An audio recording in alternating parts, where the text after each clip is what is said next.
It was quite a scene when President Trump visited the Justice Department today. It had elements of a victory lap, a pep rally, and an airing of grievances against the department that conducted criminal investigations of him and a department he now controls. Like so much of his presidency, we'd never seen anything like it, not at the Justice Department.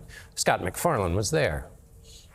President Trump stood inside the headquarters of the U.S. Justice Department, demonstrating he's now in charge and promised a tougher era of law and order. Now, as the chief law enforcement officer in our country, I will insist upon and demand full and complete accountability for the wrongs and abuses that have occurred.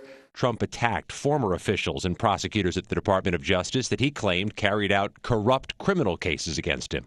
The Justice Department and the FBI have long prided themselves on independence from the White House, according to President George W. Bush administration Department of Justice official Tom Dupree. He's going to exercise stronger oversight, and his decision to go from the White House to the Justice Department to deliver that message in person is possibly the clearest possible way he could underscore his point. Trump's speech comes amid a purge that's accelerating inside the department.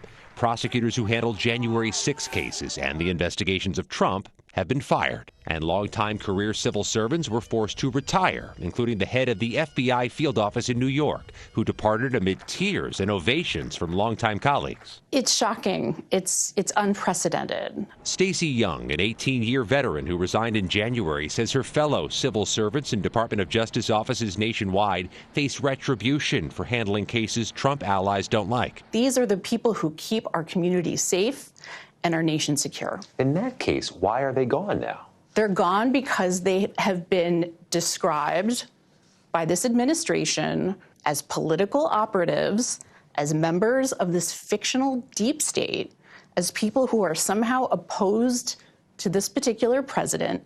That is absolutely not the case. And Scott MacFarlane joins us now. So, Scott, why is this such a big deal for a president to appear at the Justice Department? Some people might say he could speak wherever he wants. They protect this independence, not just out of principle, Maurice, but practicality. If they're viewed as political, it becomes more difficult for a prosecutor down the street to get a jury to convict somebody of a federal crime. That is an impact that could be nationwide. And Scott, presidents have visited the building before, but they're usually pretty low-key affairs. How was today different? This felt like a campaign rally. The same playlist he used on the campaign trail in 2024 and John and Maurice. Presidents usually cut ribbons or cut cakes. He was cutting policy ideas on that stage. Okay, Scott MacFarlane in Washington tonight. Thank you.